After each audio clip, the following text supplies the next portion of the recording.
Isipin mo, isinilang ka sa isang napakayaman at makapangyarihang pamilya, pero ang nanay mo ay isang hamak na alipin lamang. Sa sandaling ipinanganak ka niya, namatay siya. At mula sa sandaling iyon, ang buhay mo ay naging isang purong impyerno. Ang iyong madrasta na nagpapanggap na mabait at marangal sa publiko ay sa katotohanan isang malupit at makamandag na babae.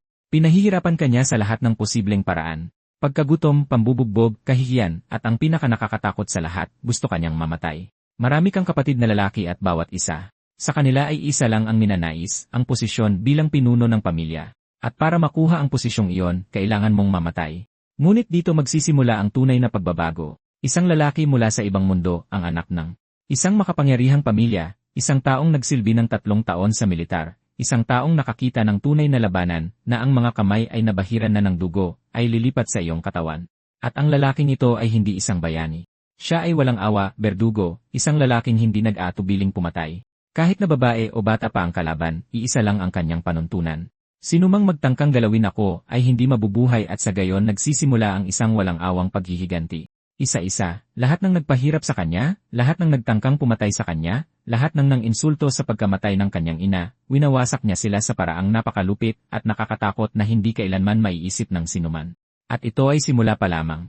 Sa hinaharap, ang lalaking ito ay magiging isang hari ng demonyo, isang nilalang na nag-uutos sa mga halimaw at uhaw sa dugong mga alagad na nagkakalat ng kanyang demonyong kulto sa buong mundo. Ngayon, isipin mo, gaano kaya kapanapanabik na masaksihan ang ganitong kwento? Isang pangunahing tauhan na walang pinapakitang awa. Isang lalaking hindi nakatakdang maging Diyos kundi isang demonyo. Kaya mga kaibigan, ang manhwa natin ngayon ay base sa napakadelikadong kwentong ito ng walang pag-aantala.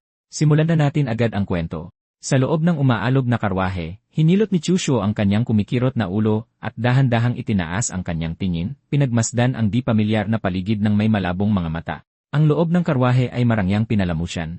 Mahahalagang espada at mahahabang matatalim na sable ang nakasabit sa magkabilang gilid ng mga pader. Ang ganitong karangyaan ay salungat sa mapanglaw at tigang na tanawin sa labas, na nagbigay kay Chusho ng kakatwang pakiramdam na para siyang napunta sa ibang mundo. Sa kanyang nakaraang buhay, ang pamumuhay ni Chusho ay malayo sa pagiging miserable. Ipinanganak siyang mayaman. Bagamat maagang pumanaw ang kanyang mga magulang, nag-iwan sila ng napakalaking yaman. Ang kanyang buhay ay puno lamang ng luho at kasiyahan. Hindi niya kailanman kinailangang mag-alala tungkol sa pagkain o pera, ginugol ang kanyang mga araw sa mga salusalo, alak at kalabisan. Ang tanging tunay niyang hilig ay ang pagbabasa ng mga nobelang wuxia. Sa katunayan, hindi takot si Chuxiao sa kamatayan. Naranasan na niya ang sapat na karangalan at luho, namuhay ng malaya ng walang pagsisisi, mas komportable kaysa sa mga protagonistang puno ng paghihirap sa mga nobela. Kung ikukumpara sa kanila, naging madali ang kanyang buhay. Sa katunayan, hindi kailanman ginusto ni Chuxiao na maging isang spoiled na playboy. Ngunit bilang bunsong anak ng pamilya, na isinilang ng isang kerida, wala siyang karapatang makialam sa mga negosyo ng pamilya. Lahat ng usaping pangangalakal ay pinangangasiwaan ng kanyang mga nakatatandang kapatid na nag-iwan sa kanya na lubos na isinantabi. Kamakailan lang, nahumaling si Chuxiao sa isang larong tinatawag na Great Jianghu. Ang kwento nito ay malawak at masalimuot at ang mundong pandigma na ipinakita nito ay nakakagulat na makatotohanan. Napakarealistiko na para itong isang ganap na gumaganang lipunan. Nahanap niya ang sarili na lubos na nalulong. Habang naghihintay sa ikatlong malaking update ng Great Jianghu, hindi siya nagtipid sa pagbili ng isang limitadong edisyon na virtual reality headset. Sino ang mag-akala na sa sandaling isinuot niya ito? Makakarinig siya ng isang boses. Mahal kong bunsong kapatid, ang iyong pag-iral ay palaging isang nakatagong banta. Kaya taos puso akong umaasa na magsasaya ka sa ibang mundo. Agad-agad pagkatapos niyan, boom. Sumabog ang EA headset. Pinagpira-piraso siya nito na ikinamatay niya noon din. At sa paghusga sa kasalukuyang sitwasyon, sa wakas ay napagtanto ni Chuxiao na siya ay napunta sa ibang katauhan. Ang tanging pinagsisihan niya ay ang kanyang napakalaking yaman ay tiyak na mapupunta sa kamay ng mga masasamang kamag-anak na nagplano ng kanyang pagpatay. Malinaw niyang ipinakita ang sarili bilang hindi nakakapinsala, isang walang silbing layas, ngunit siya pa rin ay tinarget at pinatay. Maaari kayang sa simula pa lang, ang kanyang pagkakamali ay ang pagpili na huwag ipaglaban ang kanyang mana. Sa sandaling iyon, bumuhos ang mga alaala na pag-aari ng bagong katawan na ito. Naramdaman ni Chuxiao ang isang matinding sakit na tumusok sa kanyang dibdib. Isang mabangis na kulay dugong hangaring pumatay ang kumislap sa kanyang mga mata, at ang aura na bumabalot sa kanya ay sumailalim sa isang malaking pagbabago sa isang iglap. Bahagyan niyang iniling ang kanyang ulo. Tapos na niyang sipsipin ang mga alaala ng katawang ito. Masasabi pang ang tuluyan ng nagsanib ang kanilang mga kaluluwa. Lumalabas na napunta siya sa katauhan ng isang tao na nagngangalang Chuxiao rin, ang pangalawang anak ng pamilyang Chu sa Kongo. Ang pagkakakilanlang ito ay parehong kalunos-lunos. Ipinanganak siya sa isang kerida. Ang kanyang ina ay isa lamang alipin at namatay sa sandaling siya ay isinilang. Sa loob ng pamilya, wala siyang anumang katayuan at patuloy siyang inaapi ng legal na asawa ng kanyang ama. Ang orihinal na si Chusho ay mahina ang loob at padalos-dalos sa kalikasan. Nakagalit siya ng isang mahalagang bisita ng pamilya at malubhang pinarusahan, ipinatapon upang pamahalaan ang minahan ng pamilyang Chu sa isang liblib na kaparangan. Ang minahan ay isang kritikal na pag-aari na kumokontrol sa isang malaking pinagkukunan ng kita. Gayunpaman, ang pagpapadala doon ay hindi isang biyaya. Ang mga minero ay pawang mga ipinatapong kriminal at masasamang tulisan. Para sa isang ordinaryong tao na pamahalaan ang ganoong lugar ay walang pinagkaiba sa pagpasok diretsyo sa lungga ng tigre. Maliit ang tsansa na kahit mga buto ay maiiwan pa. Sa katotohanan, hindi kailanman ginusto ni Chukxiao na pumunta sa minahan at maghintay ng kamatayan. Ngunit alam niya na wala siyang pagkakataong makipagkumpetensya para sa mana ng pamilya. Siya ay isa lamang na lugmok na anak na nagkamali. Sino ang magmamalasakit kung siya ay mabuhay o mamatay? Sa orihinal, dapat siyang manatili sa lugar ng minahan sa loob ng 3 taon. Gayunpaman, kamakailan ay nagsimula na ang pamilya sa pagpili ng isang tagapagmana. Kahit na nasa ilalim pa rin ng parusa, ipinatawag pabalik si Q. Sa sandaling ito, si Chu Q ay pabalik na sa tahanan ng pamilyang Chu. Inabot niya at hinawakan ang mahabang sable na nakasabit sa pader ng karwahe, hinugot ito mula sa kaluban. Klang! Isang malutong na tunog ng metal ang umalingaw-ngaw. Ang kumikinang na talim ay sumasalamin sa mukha ng isang makisig na binata. Ngunit sa pagitan ng kanyang mga kilay ay may nananatiling nakakabalisang kahinaan, halos parang babae. Hindi niya masyadong gusto ang ekspresyong ito. Ngunit dahil nangyari na ang lahat, matatanggap na lamang ni Chukyu ang kanyang bagong anyo. Bigla natigilan si Chukyu. Ang sable sa kanyang kamay ay huminto sa ere. Bigla niyang napagtanto ang kanyang tunay na pagkatao. Sa kwento ng Great Jen Hugh, noong inilabas ang version 3, tapos na ang version 2, at ang final boss ng version 2 ay walang iba kundi si Demon Lord Chukyu. Si Demon Lord Chukxiao ay isinilang bilang pangalawang anak ng pamilyang Chu sa Kongo. Matapos pagdusahan ang hindi mabilang na kawalang katarungan at trahedya sa loob ng kanyang pamilya, ang kanyang pag-ugali ay nabaluktot at nabago na naging dahilan ng kanyang pagkahulog sa landas ng demonyo. Ayon sa pagpapakilala ng kwento, pag-iisahin at pamumunuan ni Demon Lord Chukxiao ang Kunlun Demonic Sect. Nasa ilalim ng kanyang utos ang 4 na dakilang demonyong pinuno. Ang kanyang reputasyon ay yumanig sa buong mundo ng martial arts. Ang demonyong lakas ay pumapailan lang sa langit. Bagamat ayaw niya sa malambot at malababaing itsurang ito, batay sa kanyang pangalan, anyo, at pinagmulan, walang dudang siya nga ang mismong si Chukxiu, ang pinakamatinding kontrabida sa laro. Sa pag-isip nito, hindi alam ni Chukxiu kung matatawa ba siya o maiiyak. Nailipat siya sa ibang mundo, ngunit napunta sa katauhan ng magiging isang dakilang demonyong pinuno sa hinaharap. Pero ang problema, kailan pa ba nagkaroon ng magandang katapusan ang mga kontrabida sa laro? Nakatadhana ba ang kanyang kapalaran na maging isang tapakan lamang para sa bida? Muling kinuha ang mahabang sable, bahagyang pinitik ni Chukxiu ang talim gamit ang kanyang daliri. Isang malamig na kislap ang dumaan sa kanyang mga mata habang bumubulong sa sarili. Nakatakdang mabigo, sino ang makapagsasabi sa liko ng tadhana sa mundong ito? Binigyan ako ng langit ng isa pang pagkakataon para mabuhay. Kung ganoon, kahit mga Diyos o Buddha pa ang humarang sa akin, papatayin ko sila ng walang awa. Sino mang gustong mamatay ako, uunahin ko silang ipadala sa kabilang buhay. Sa sandaling iyon, itinaas ang kurtina ng karwahe. Isang magandang katulong na may kaakit-akit na katawan ang pumasok. Nagkunwari siyang nagulat at nagtanong, "Young Master, bakit niyo inilabas ang inyong espada?" Habang tinitingnan ang malanding tingin ng magandang katulong, isang makahulugang ngiti ang sumilay sa labi ni Chukxiu. Ang pangalan niya ay Kinsu, ang personal na katulong ni Chukxiu. Ngunit sa katotohanan, isa siyang espiya na ipinasok ng kanyang panganay na kapatid. Sa panlabas, mukhang maasikaso at tapat si Kinsu. Pero sa totoo lang, wala siyang anumang respeto sa bumagsak na Young Master na ito, lalo na noong paglalakbay papunta sa minahan. Madalas niyang gamitin ang pangalan ni Chukxiu para maging arogante, at sinasadyang galitin ang mga ipinatapong kriminal. Malinaw ang kanyang layunin, pumatay gamit ang kamay ng iba, itinutulak si Chukxiu diretsyo sa kanyang kamatayan. Tumingin kay Kingsu, umisi si Chukxiu at ipinakita ang kanyang mga ngipin. Isang magandang espada. Inilabas ko lang para tingnan. Sa hindi malamang dahilan, nang makita niyang umiti si Chukxiu, biglang nanginig si Kingsu.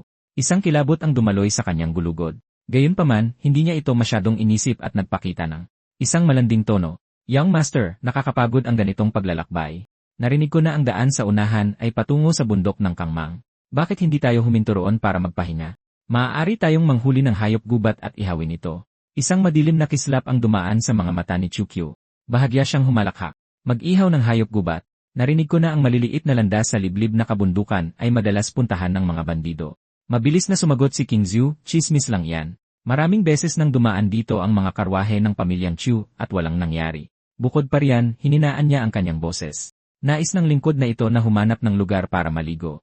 Masyadong maalikabok ang daan. Makati at hindi komportable. Kung ito ang dating si King Su na naglalambing, si Chu Xiao, ay papayag ng walang anumang pagdududa. Ngunit ngayon, malamig lang siyang tinitigan ni Chu Xiao. Ang kakaibang ngiting parang multo ay nanatili sa gilid ng kanyang mga labi, na lalong nagpabalisa kay King Su. Nagkaroon pa siya ng kagustuhang umatras. Bigla, inabot ni Chu at bahagyang kinurot ang kanyang pisngi, habang hinihinaan ang boses. "CJ, pagbibigyan kita. Tara't kumain ng hayop gubat." Pagkatapos nyon, inutusan ni Chu Xiao si King Su na ayusin ang mga katulong tulad ng dati niyang ginagawa. Sa isang kaswal na kumpas ng kamay, sinenyasan niya itong umalis. Sandaling natigilan si King Su. Pakiramdam niya ay napakakakaiba ni Chu Xiao ngayon, na parabang naging ibang tao na ito. Ngunit nang maisip niya ang malaking gantimpalang ipinangako ng unang ginang kapag natapos ang gawain, mabilis na isinantabi ni King Su ang kanyang mga pagdududa. Habang pinapanood ang paglaho ng anyo ni King Su, lumitaw ang paghamak sa mga mata ni Chu Xiao. "Hangal na babae, inaanyayahan akong pumunta sa kabundukan para kumain ng hayop gubat. Siguradong walang hayop gubat sa gubat na yon. Tanging isang nakamamatay na bitag ang naghihintay sa kanya." Malinaw itong alam ni Chu Qiu, hindi dahil sa siya'y pambihirang matalino, kundi dahil alam na niya ang takbo ng kwento. Kahit na iba ang mga detalye sa katotohanan, hindi maaaring magkamali ang mga pangunahing kaganapan. Dito mismo sa bundok ng Kungmeng, isang napakalaking pagkakataon ang naghihintay sa kanya. Sa muling pagkabuhay na ito, ang tunay kong bentahe ay hindi ang aking pagiging hari ng demonyo sa hinaharap. Ito ay ang aking kaalaman sa takbo ng kwento ng laro. Sa sandaling ito, kasisimula pa lamang ng kwento. Unang yugto. Mayroon pang halos 20 taon bago maganap ang kwento ng ikatlong bersyon. Malayo pa ang opisyal na kwento. Ngunit alam ko na ang bawat malaki at maliit na pangyayari sa mundong ito sa susunod na 20 taon. Kung tama ang pagkakatanda ko, sa panahong ito, sa bayan ng Yuan Isi, isang malaking pagkakataon ang naghihintay sa akin. Isang pagkakataon na magpapabago sa aking tadhana mula sa sandaling ito. Nagpatuloy ang kwento sa bayan ng Yuan isang sinauna ngunit abalang lugar kung saan hinanap ni Chu Xiu ang isang napakahalagang pagkakataon na maaaring magbago ng kanyang buhay magpakailanman. Kasama niya sa paglalakbay ang kanyang personal na katulong, si King Su. Para sa dalaga, walang espesyal sa bayang ito, malayo sa karangyaan at kasaganaan ng prepektura ng Tongchao. Walang tigil siyang nagreklamo, halatang hindi kontento sa maalikabok na mga kalsada at magaspang na paligid. Binaliwala siya ng tuluyan ni Chu Xiu. Sa halip, bahagya siyang umiti, habang nakatutok ang kanyang tingin sa isang partikular na lokasyon sa unahan. Natagpuan na niya ang kanyang tunay na pakay, ang tindahan ng mga mystery box. Walang pag-aalinlangan, lumakad si Chu Qiu patungo sa harapan ng tindahan. Sumunod sa likuran si Qiang Su, nakakunot ang noo, na may bakas ng pagdududa sa kanyang mga mata. Ang mga mystery box ay isang natatanging espesyalidad ng dakilang mundo ng Jianghu. Ayon sa alamat, 10,000 taon na ang nakalipas, dumanas ang mundong ito ng isang nakakatakot na pagsubok mula sa langit. Sa gitna ng delubyong iyon, hindi mabilang na mga sekta ng martial arts ang nawala sa isang gabi lang. Bago dumating ang sakuna, ang mga dalubhasa sa sining ng pormasyon ay lumikha ng mga bagay na kilala bilang mystery box, mga lalagyan na idinisenyo para mag-imbak ng mga kayamanan, mga manual sa cultivation, mga sandata, at mga pamana, upang matiyak na maliligtas ang mga ito kahit na malipol ang kanilang mga sekta. Ang mga materyales at sukat ng mga mystery box ay lubhang magkakaiba. Kung mas maganda ang material, mas malakas ang mga selyo ng pormasyon sa loob, at mas mahalaga ang mga bagay na nakatago rito. Pagkatapos ng pagsubok mula sa langit, hindi mabilang na mga mystery box ang kumalat sa buong mundo at naipasa sa mga henerasyon. Gayunpaman, dahil matagal nang nawala ang mga paraan ng paggawa sa mga ito, anumang mystery box ay tuluyang masisira kapag nabuksan. Dahil dito, naging mga limited edition na blind box ang mga ito. Hindi mapigilan ang kanilang pang-akit. Paminsan-minsan, may nakakatuklas ng isang pagkakataong lumalaban sa langit o isang walang kapantay na kayamanan. Pero mas madalas, walang laman ang kahon o naglalaman lang ng mga walang silbing basura, para kang nagsusugal. Nakasalalay ang lahat sa swerte. Dala ang kaalaman mula sa kanyang nakaraang buhay, pumasok si Chu Qiu sa tindahan ng mystery box nang walang anumang pag-aalinlangan. Lumingon siya sa paligid at napansin kung gaano katahimik ang lugar. Bakit ito lang ang tanging tindahan ng mystery box sa bayan ng Yuanbao? Kalmadong tanong ni Chu Zhao. Pero wala man lang ni isang customer. Napabuntong hininga ang may-ari ng tindahan at nagpaliwanag. Kahit ang pinakamurang mystery box ay nagkakahalaga ng 1 tile na pila, hindi iyon kailanman kakayanin ng mga ordinaryong mamamayan. Nang mapagtanto niyang posibleng customer si Chu Xiu, nagliwanag ang mga mata ng may-ari ng tindahan. Agad na nagbago ang tono ng kanyang pananalita. Siyempre, young master, iba para sa isang tulad ninyo, masigla niyang sabi.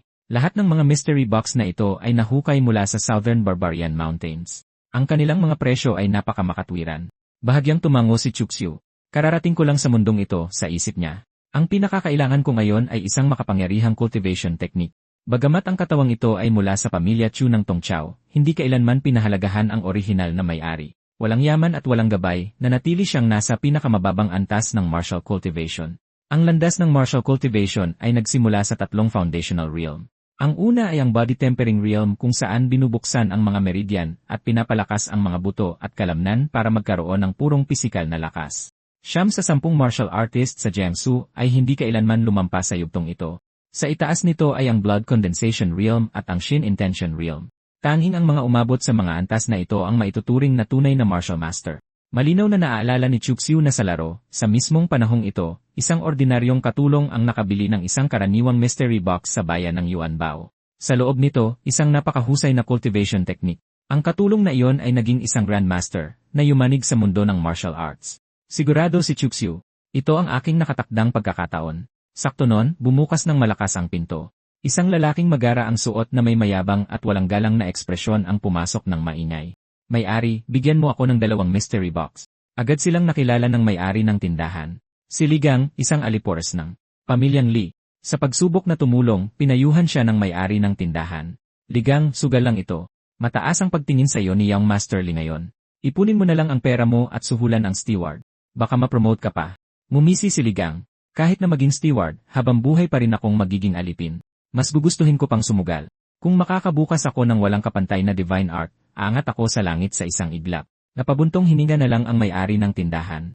Ang mga walang kapantay na divine art ay hindi ganoon kadaling makuha. Gayunpaman, inabutan niya si Gang ng 2 mystery box. Ang isa ay isang lilang bolang kristal, ang isa naman ay isang gintong kahon. Nang iaabot na ni Ligang ang kanyang kamay, may isa pang kamay na humarang sa kanya. Sandali, malamig na sabi ni Chuxiu. Gusto kong bilhin lahat ng mystery box dito. Gamit ang alaala ng isang gamer, agad na nakilala ni Chuxiu si Ligang.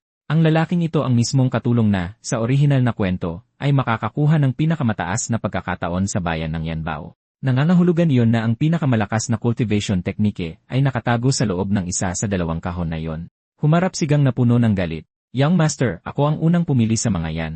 Natigilan ang may-ari, naipit sa pagitan ng 2 taong hindi niya kayang saktan ang damdamin. Sa harap ng galit ni Gang, mahinahon at malamig na nagtanong si Chuxiu, "Ngayong sinabi kong gusto ko lahat, may tutol ka ba?"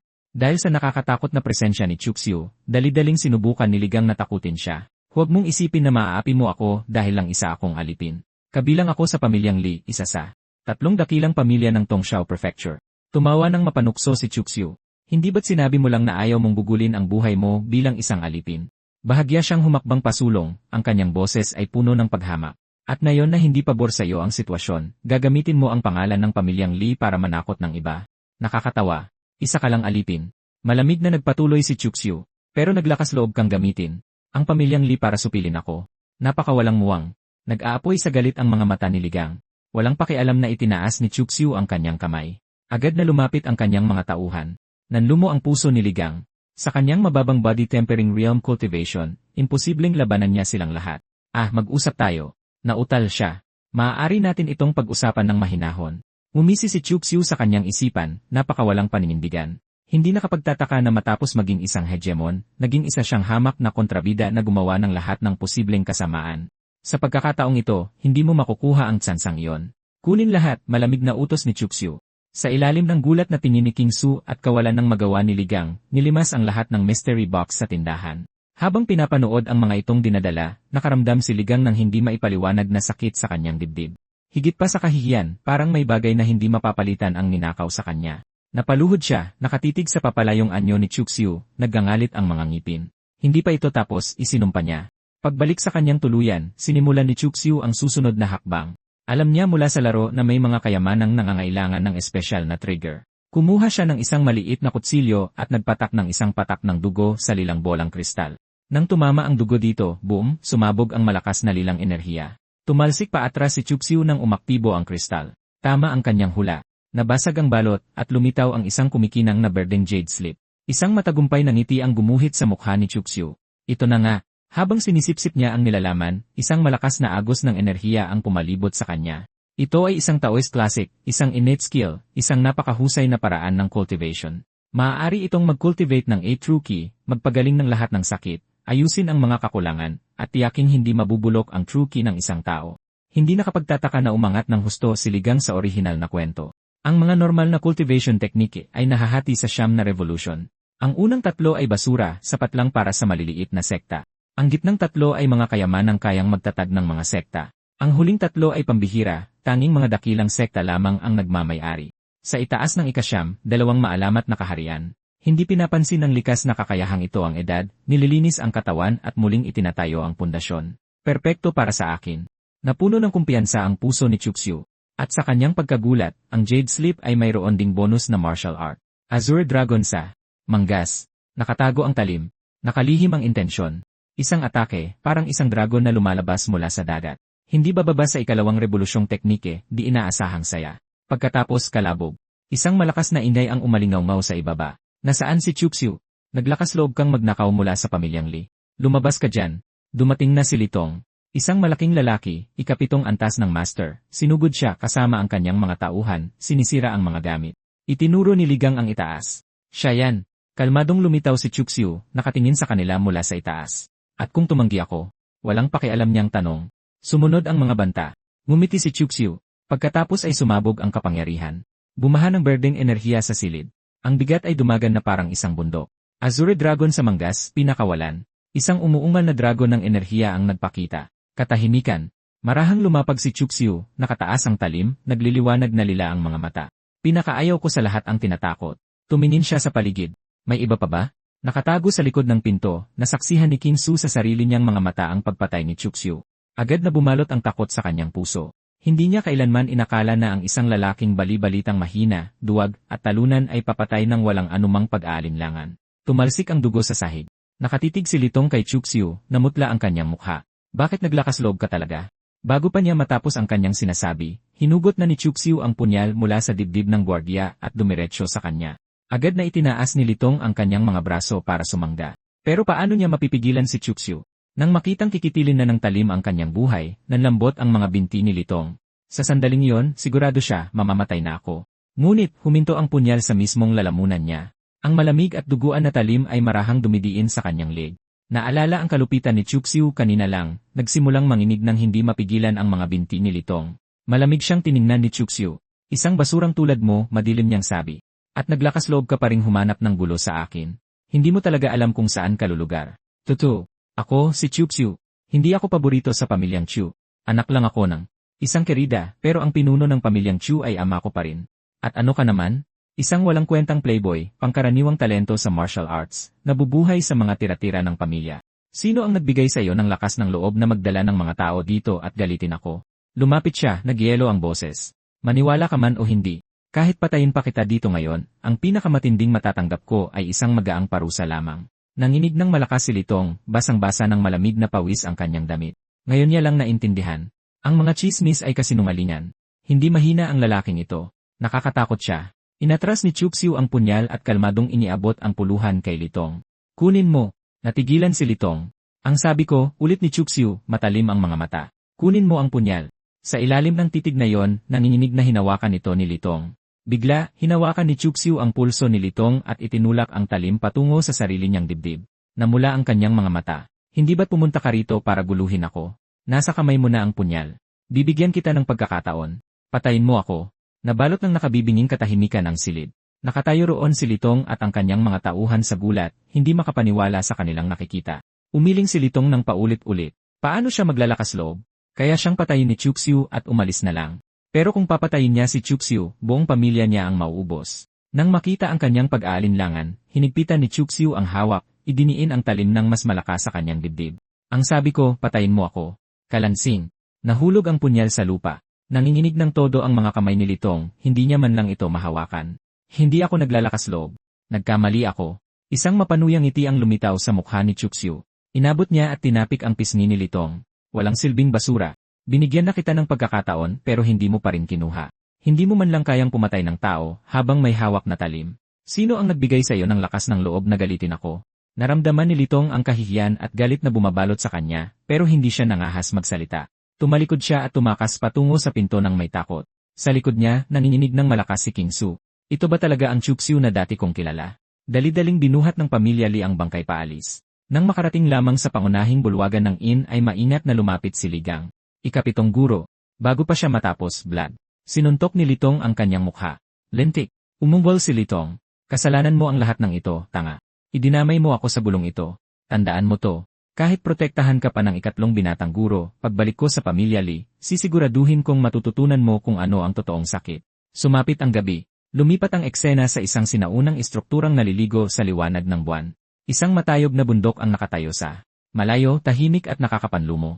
Isang lalaking nakasuot ng simpleng lila ang humakbang pasulong at magalang na ikinuyom ang mga kamao. Binatang guro, maaari ko bang malaman kung bakit niyo ako ipinatawag ng ganito kagabi? Pinag-aralan siya ni Chuxiu.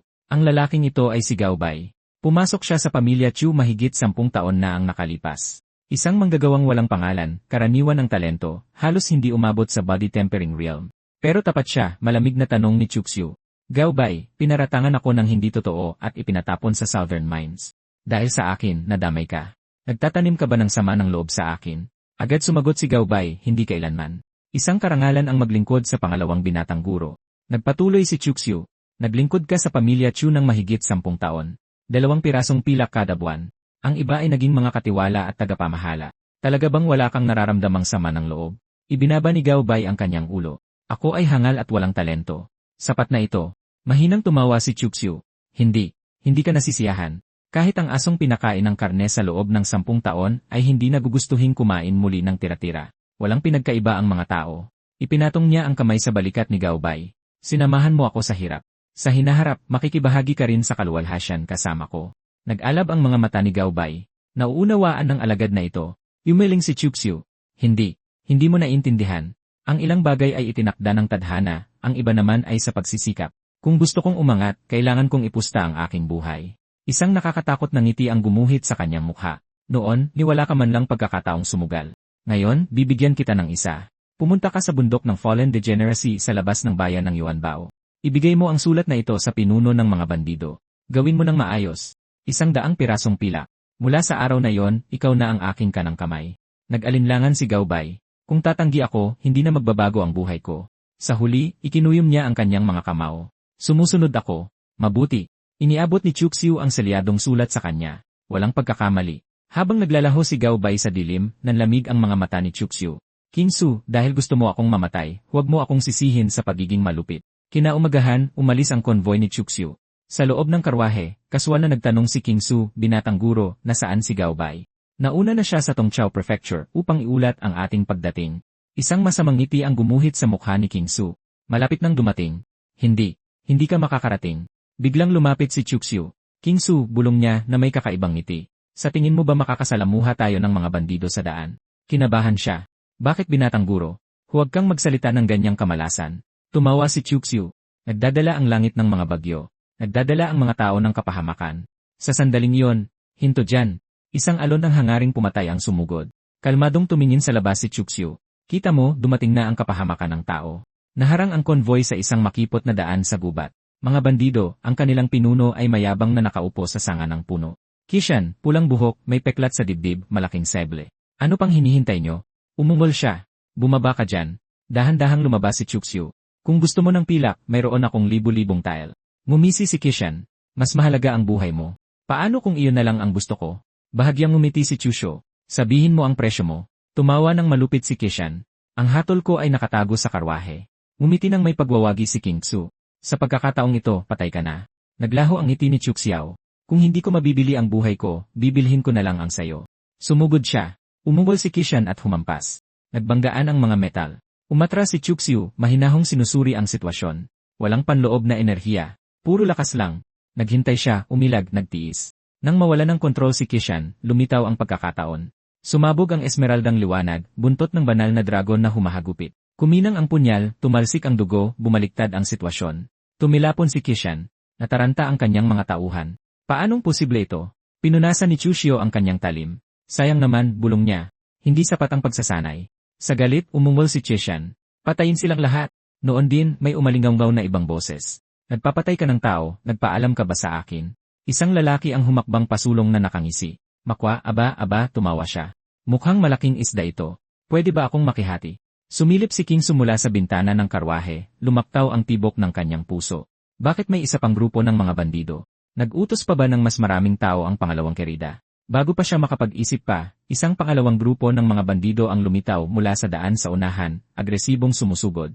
Nanliit ang mga mata ni Chuxiu habang nakatingin sa kanila. Bandido rin ba ang lalaking yon?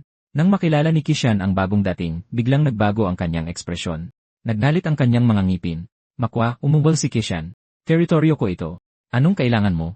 Malamig na tumawa si Makwa. Anong gusto ko? Para durugin ka, syempre. Hindi lang isang beses mong inagaw ang negosyo ko. Sa pagkakataong ito, ididiretso kita sa hari ng impyerno. Nang hindi nagsasayang ng isa pang segundo, sumugod si Maoko. Ang kanyang espada ay kumislap sa hangin na parang kidlat. Nagmamadaling itinaas ni Kishan ang sarili niyang talim para sumalag, ngunit wala itong silbi. Sa sumunod na sandali, klang. Ang espada ni Kishan ay malinis na tumalsik sa hangin. Isang malalim na hiwa ang bumuka sa kanyang braso, tumalsik ang dugo habang natumba siya sa gulat. Tinitigan niya ang kanyang sugatang kamay, namumutla ang kanyang mukha. Minamalas. Ang matalinong tao ay hindi lumalaban kapag dehado. Takbo. Ngayon. Pero huli na ang lahat. Ngumiti si Makwa na parang demonyo. Huli na. Tumalikod si Kishan para tumakas. Swish! Walang awang humiwa ang talim ni Makwa. Nahati sa dalawa ang katawan ni Kishan at bumagsak sa lupa, patay.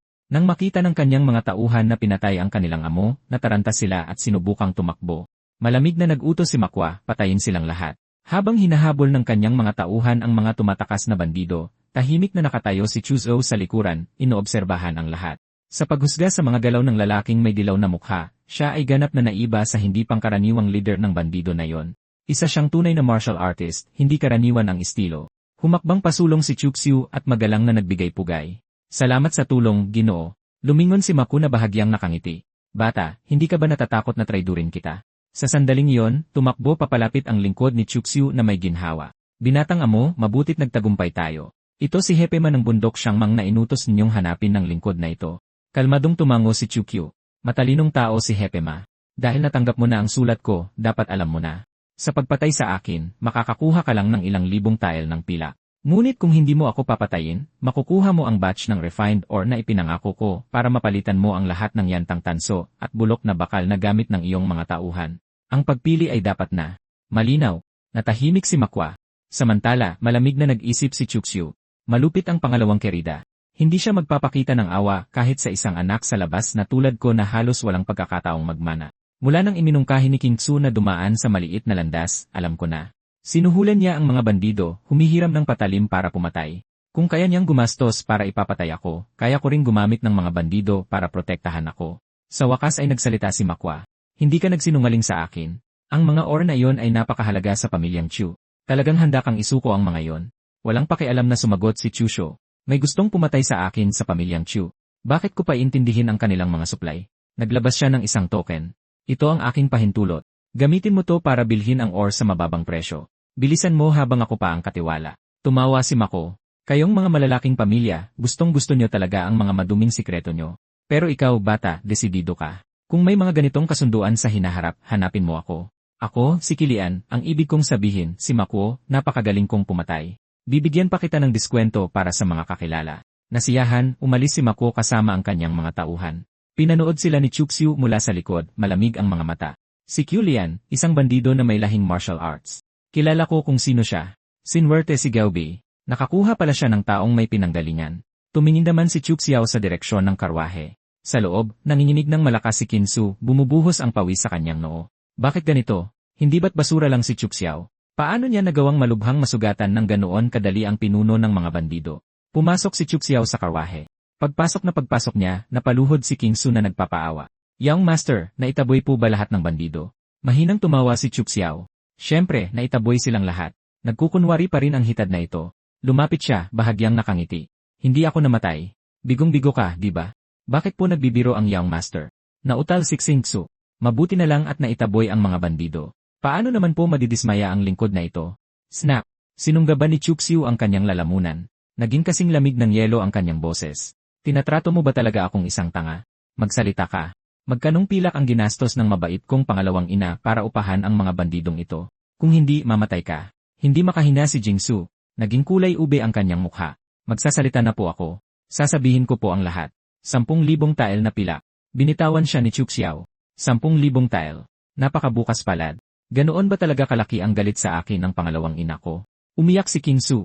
Sabi ng pangalawang kerida, matigas daw ang ulo mo sa pagsuporta sa panganay na Young Master, at sisirain mo lang ang lahat sa malaot madali. Nakuha rin niya ang loob ng ikaapat na Young Master kamakailan, kaya gusto niyang alisin ang mga magiging problema sa hinaharap. Naisip ni Chu Xiao, si Chu Zhenguang ay may 3 asawa at 4 na anak na lalaki.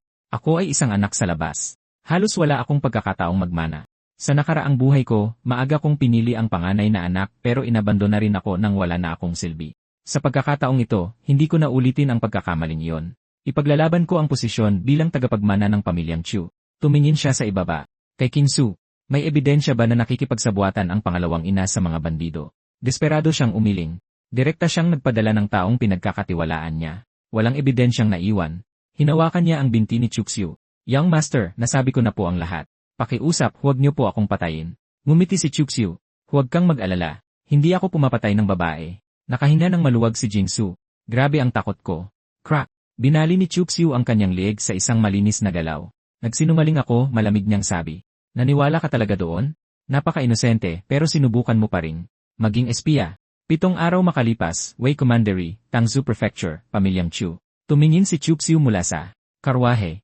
Lumabas ang pangalawang kerida para salubungin siya. Ang pangalawang kerida, anak ni Ding Kaishan, maestro ng Kaishan Martial Arts Hall. Walang awa, malupit. Mabilis siyang bumaba at magiliw siyang binati. Pagbati, pangalawang ina. 1 taon na ang nakalipas. Lalo pa kayong bumata. Sa loob-loob niya, nabigla ang pangalawang kerida. Paano nakabalik ng buhay si Chusho? Nabigo ba si Chinsu? Mahigpit siyang nagtanong. Nasaan ang iyong katulong na si Chinsu? Napabuntong hininga si Chukyu. Masyadong mahina ang kanyang katawan. Hindi ko sinasadyang mapaglaruan siya hanggang mamatay. Bakit hindi pa ako bigyan ni ikalawang ina ng isa pa? Nanikip ang puso ng ikalawang kerida. Namatay si King Su. Alam niya ba o hindi? Iba ang pakiramdam ko sa Chukyu na to, naisip niya. Dahil nakabalik ka na, malamig niyang sabi. Pumasok ka.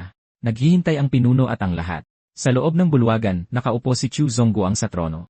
Yumuko si Chukyu. Pagbati po, ama, mga tiyuhin, unang ina, ikalawang ina, ikatlong ina. Idinilat ni Chu Zongguang ang isang mata. Nakabalik ka na. Ito si Chu Zongguang, nasa Xianshan Realm. Mahigit 20 taon na walang pag-usad, mahinahong sabi ni Chu Zongguang. Ang pamilyang Chu ay nakaugat na sa Tangzu ng mahigit 20 taon. Malalaki na ang mga bata. Oras na para pagpasyahan kung sino ang magiging tagapagmana ng pamilya. Agad na sinabi ng unang asawa, bakit pa magpapasya? Si Chu Kai ang lehitimong panganay na anak at ang pinakamalakas. Siyempre, siya ang dapat magmana. Ngumisi ang ikalawang kerida, ate, hindi tama yan. Hindi ito pamilya ng hari. Ang pinuno ang magpapasya. Yumuko ang ikatlong asawa. Walang alam ang lingkod na ito. Kung ano man ang ipasya ng pinuno, hinampas ni Chu Zongguang ang kanyang kamay. Tama na. Chu Kai, Chu Xiu, Chu Xing, Chu Xiang, bawat isa sa inyo ay namamahala ng bahagi ng negosyo ng pamilya.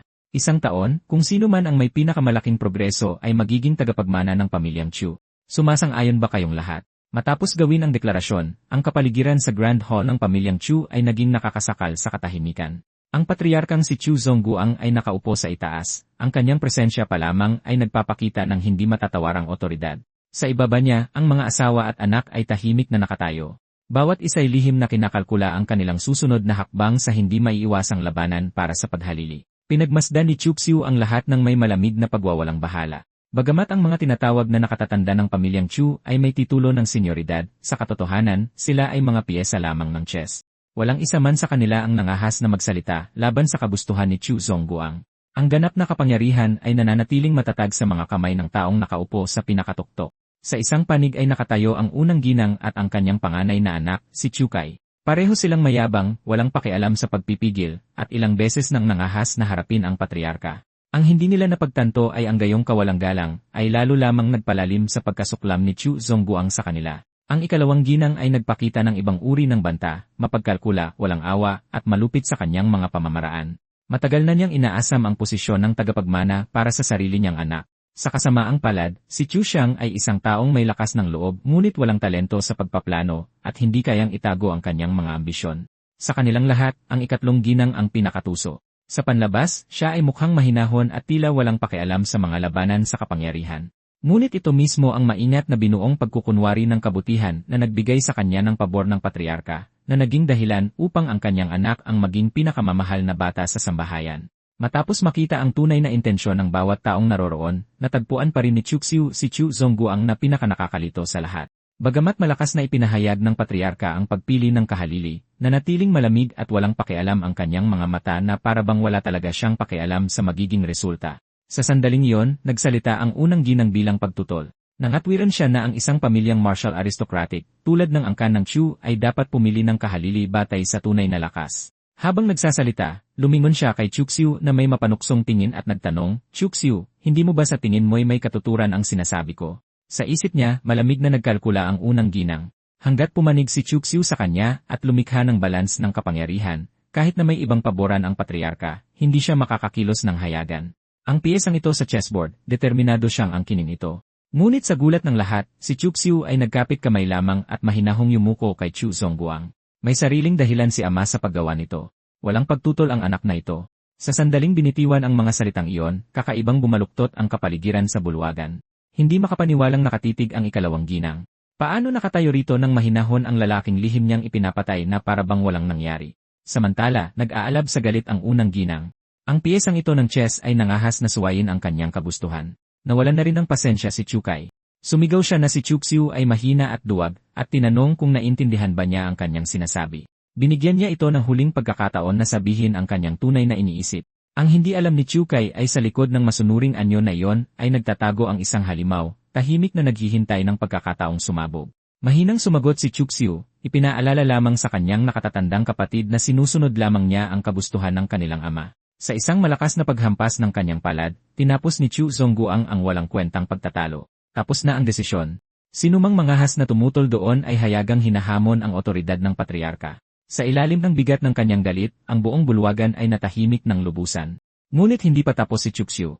May himig ng pagwawalang bahala, mahinahon niyang iminungkahi na bigyan siya ng patriarka ng karagdagang ari-arian ng negosyo upang pamahalaan. Nangatwiran siya na ang minahan ng Nanshan ay masyadong maliit para makakuha siya ng merito o maipakita ng maayos ang kanyang kakayahan sa harap ng lahat ng naroroon.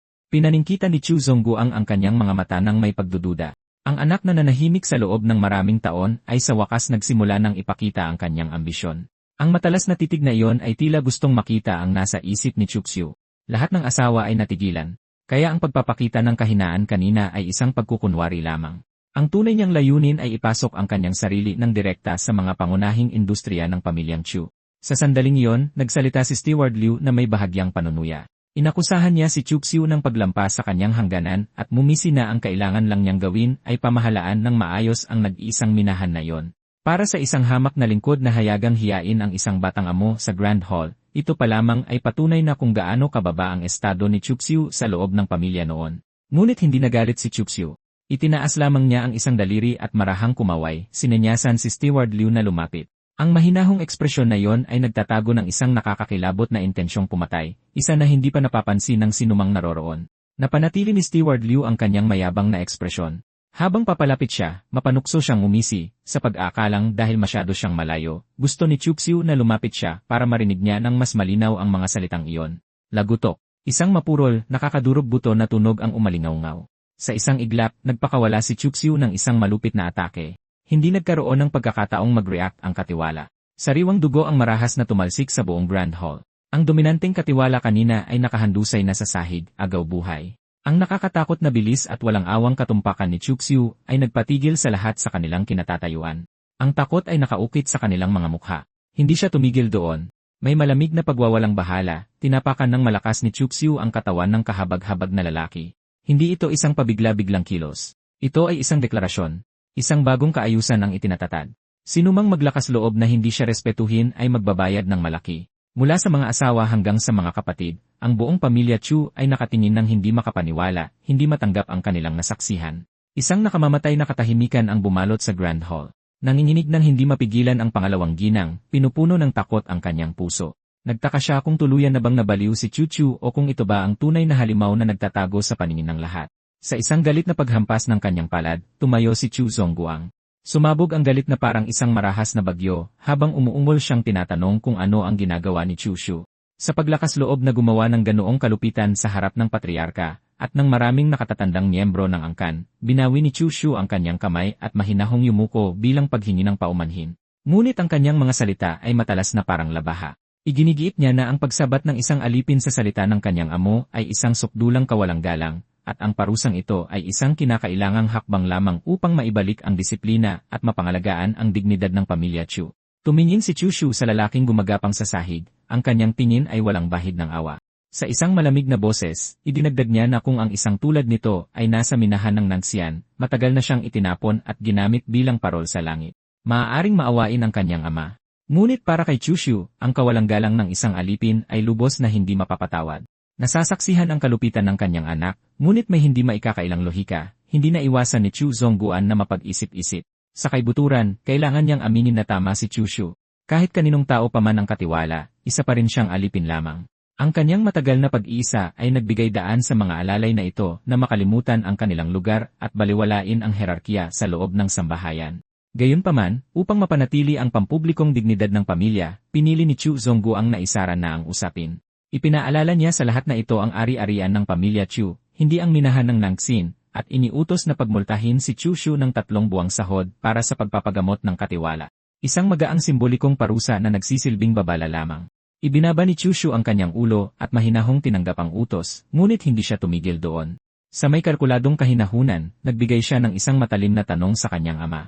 Inaasahan ba talaga siyang magbantay sa malayong minahan na yon magpakailanman? Kung gayon, ano pa ang kahulugan ng malaking pagtitipon na ito para pumili ng kahalili para sa kanya? Nanahimik si Chu Zongguang habang hinihimas ang kanyang baba ng may pag-isip. Bagamat hindi niya kailanman binalak na hayaang manahin ni Chu Shu ang ari-arian ng pamilya sa harap ng buong angkan, naunawaan niyang hindi niya maaaring tratuhin ng may hayagang kawalang katarungan ang isang anak na nagpakita ng ganoong nakakatakot na kakayahan. Ang unang ginang na nakatayo sa malapit ay hindi na maitago ang kanyang pagkabalisa. Nagsalita siya ng matalas, inaakusahan si Chu Xu na lantaran na nanakit ng isang tao sa Grand Hall bilang direktang hamon sa otoridad ng patriarka. Iginigiit na hindi maaaring basta na lang isantabi ang usapin. Gayunpaman, nakapagpasya na si Chu Zongguan. Sumigaw siya pabalik, tinatanong kung inaasahan ba niyang magbayad si Chu Shu ng kanyang buhay para lamang sa isang katiwala. Pagkatapos ay ipinahayag niya na sa pagbabalik ng karaban ng mga mangangalakal mula sa kaharian ng Yan, lahat ng otoridad sa pamamahala nito ay ibibigay kay Chu Shu. Maraming salamat, Ama. Pinagdaop ni Chu Shu ang kanyang mga kamay bilang pagpupugay, isang bahagya at makahulugang ngiti ang sumilay sa kanyang mga labi. Nakamit niya ang unang layunin ng kanyang plano, na bawiin ang kanyang katayuan at palawakin ang kanyang impluensya sa loob ng pamilya Chu. Sa kanyang isipan, tinawanan ni Chu Shu ang kahangalan ng unang ginang at ng kanyang anak na si Chu Kai. Ipinanganak sa isang dakilang angkan, ngunit hindi kayang kontrolin ang kanilang mga emosyon, palagi nilang pinipiling makipagbanggaan ng harapan kay Chu Zongguang. Para sa kanya, ang isang lalaking mas matanda pa ngunit nakikipag-agawan pa rin sa kanyang mga nakababatang kapatid para sa posisyon ng tagapagmana ay walang iba kundi isang walang silbing basura. Nagtapos ang pagpupulong ng pamilya sa ilalim ng isang nakakasakal na kapaligiran. Sa isang kumpas ng kanyang kamay, pinaalis ni Zhu Zongguang ang lahat at lumabas ng Grand Hall. Hindi mapigilan ng pangalawang ginang na pagmasdan ang papalayong anyo ni Chu. Minsan na niyang inakala na ang kanyang pinakamalalaking kaaway ay ang unang ginang at ang anak nito lamang. Kailanman ay hindi niya naisip na ang dating walang silbing anak ng isang hamak na kerida ay magkakaroon na ngayon ng ganoong nakakatakot na ambisyon at presensya. Lumipat ang eksena sa pribadong tirahan ng pangalawang ginang, isang marangyang lugar na nababalot ng katahimikan, kung saan pinag-uusapan ang mga masasamang balak sa likod ng mga saradong pinto. Sa loob ng silid, hindi maitago ni Chu Xiang ang kanyang pagkasindak. Nag-aalalang tinanong niya ang kanyang ina kung bakit nabigo ang asasin na ipinadala niya at kung paano nakaligtas at nakabalik ng buhay si Chu Shu. Mapait na inamin ng pangalawang ginang na naging pabaya siya. Hindi niya kailanman inaasahan na pagkatapos ng isang taon lamang sa minahan ng Nanshen, magkakaroon ng ganoong kalaking pagbabago si Chu Shu. Gayunpaman, mabilis niyang pinanatag ang loob ng kanyang anak. Iginigit niya na hindi kailanman papayagan ng pamilya Chu ang isang baliw na naglakas loob manakit sa harap ng patriarka, isang tulad ni Chu Chu na magmana ng angkan. Pagkatapos ay inilabas niya ang kanyang alas. Ang mga tagapamahala sa loob ng karaban ng mga mangangalakal na itinalaga kay Chu Shu ay lahat niyang mga tauhan. Sisiguraduhin nilang matitikman niya ang ganap na kabiguan. Isang masamang ngiti ang gumuhit sa kanyang mukha. Sa napakalaking halaga na kanyang ginastos para bumili ng katapatan, tiwala siyang kahit nahawak ni Chu Shu ang titulo ng tagapangasiwa ng karaban, malalaman din niya na hindi siya makapag-uutos kahit isang tauhan. Samantala, dinala ni Chu Shu si Gao Bei diretsyo sa pavilion ng medisina ng angkan, ang pinakamahalagang pinagkukunan ng mga gamit sa cultivation para sa mga inapo ng pamilya Chu. Habang nasa daan, ipinahayag ni Gao Bei ang kanyang pag-aalala, tinatanong kung tunay bang ibibigay ng mga tao sa pavilion ang mga gamit sa cultivation na matagal nang minomonopolya ng panganay na Young Master. Walang pakialam na sumagot si Chu Shu na ang mga lumang patakarang iyon ay kailangang magbago simula ngayon. Pagpasok sa pavilion ng medisina, sinalubong sila ng matabang katiwala, si Katiwala Shu, na may pilit na pagtanggap. Sa may panunuya, tinukoy niya si Xuksu bilang isang marangal na panauhin. Sinabi na hindi pa tumutuntong dito ang pangalawang Young Master, at tinanong kung anong mahalagang bagay ang nagdala sa kanya ngayon. Agad na hiningi ni Gao Bei na ibigay niya ang lahat ng gamit sa cultivation na inilaan kay Chu Shu sa nakaraang taon. Nang marinig ito, agad na nagbago ang ekspresyon ni Katiwala Shu. Humalakhak siya ng may pang-insulto at sinabing nagbibiro siguro ang pangalawang Young Master. Ang mga gamit ni Xuzhou, sabi niya, ay laging kinukuha ng panganay na Young Master para sa kanya. Bakit ngayon mo pa hinihingi? Ang kanyang paghamak ay napakalinaw na hindi man lang niya sinubukang itago ito. Tumigas ang tingin ni Chu Shu. Malamig niyang tinanong kung sino ang nagbigay sa kanya ng pahintulot na ibigay ang mga gamit ni Chu Shu sa iba. Kahit na si Chu Shu o si Chu Zongguan ay hindi kailanman nag-otorisa ng ganoong bagay, nanatiling matigas ang ulo ng matabang katiwala, lalo pa siyang inudyukan at sinabihan na sa panganay na Young Master na lang siya magreklamo. Magaling, mahinang sabi ni Chu Shu. Bigla, nagliwanag ang kanyang mga mata ng matingkad na pulang ilaw, isang malinaw na senyales na isang marahas na bagyo ang paparating. Ang kanyang pasensya ay tuluyan ng naubos. Pak! Isang malakas na sampal ang nagpatalsik kay Katiwala Xu, ngunit ang sumampal ay hindi si Xuksu.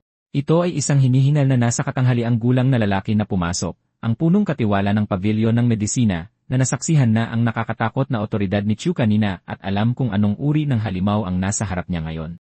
Sumabog sa galit ang punong katiwala. Malupit niyang sinermunan ang kanyang hangal na tauhan, sinusumpa ito sa paglakas loob na magsalita ng kalokohan sa harap ng pangalawang Young Master. Mariin niyang inapakan ang katawan ng matabang katiwala at malamig siyang tinitigan, tinatanong kung naiintindihan pa ba niya ang herarkiya sa pagitan ng nakatataas at nakabababa. Ang matabang lalaki ay umungol lamang sa sakit. Hindi niya maintindihan kung bakit ganoon na lang karahas ang reaksyon ng kanyang nakatataas. Sinubukan niyang ibuka ang kanyang bibig upang magpaliwanag, ngunit agad siyang sinigawan ng punong katiwala para manahimik. Sa harap ni Chu, hindi nag-atubili ang senior na katiwala kahit isang sandali sa pagdidisiplina sa kanyang tauhan. Desperado siyang makuha ang kapatawaran ng Young Master. Pagharap kay Chu Shu, agad na nagbago ang tono ng punong katiwala. Nang may sukdulang paggalang, nakiusap siya kay Chu Shu na maging mapagbigay sa mangmang na alalay na ito. Tiniyak niya na lahat ng gamit sa cultivation ay maayos na nakatago at personal na iniharap ang isang bote ng pinakamataas na uri ng blood name pills bilang kabayaran. Malamig na tinanggap ni Chu Shu ang bote. Ang kanyang sagot ay maikli at matalas. Wala nang susunod na pagkakataon. Pagkatapos lamang mapanood na umalis sina Chu Shu at Gao Bei saka lang naglakas loob na huminga muli ang punong katiwala ng Medicine Pavilion. Ang mabigat na presyon mula sa nakakatakot na presensya ng pangalawang Young Master ay napakatindi. Kahit ang isang bihasang veteranong tulad niya ay basang-basa sa malamig na pawis. Sa wakas, wala na ang halimaw na yon. Nanatiling gulat ang matabang katiwala. Hawak ang kanyang nag-init na pisngi, mapait niyang tinanong kung bakit siya sinampal ng malupit ng punong katiwala habang tinatrato ng may ganoong paggalang ang walang silbing Young Master na yon. Malamig na sumagot ang punong katiwala na para rin yon sa kanyang kapakanan.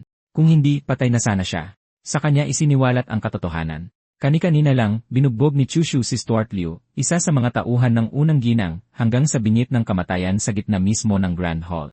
Nang marinig na kahit si Stuart Liu ay halos mapatay sa bugbog, nagsimulang manginig ng malakas ang matabang Stuart. Namutla ang kanyang mukha. Nagbigay ng mahigpit na babala ang punong katiwala. Simula sa araw na ito, dapat niyang tratuhin ang ikalawang batang amo ng may higit na respeto kaysa sa ibang mga batang amo sa hasyenda. May isang bagay siyang kailangang itatak sa kanyang buto. Hindi na si Chu Shu ang mahina at walang kwentang ikalawang batang amo ng nakaraan. Samantala, lumakad palayo si Chu Shu na may matatag at kampanteng mga hakbang. Isang bahagya at makahulugang ngiti ang nanatili sa kanyang mga labi habang sinusundan siya ng takot at paggalang saan man siya magpunta. Ngayong nabawi na ang mga cultivation resources at naitatag na ang kanyang otoridad, ang balans ng kapangyarihan sa pamilyang Chu ay opisyal nang nagsimulang kumiling ayon sa kanyang kagustuhan. Salamat sa inyong lahat sa pagsuporta sa aking video. Hangad ko ang walang katapusang kaligayahan at kagalakan sa inyong buhay. Kung nagustuhan niyo ang kwentong ito, huwag kalimutang mag-like, mag-comment at ipakita ang inyong suporta. Magkita-kita tayong muli sa susunod na episode.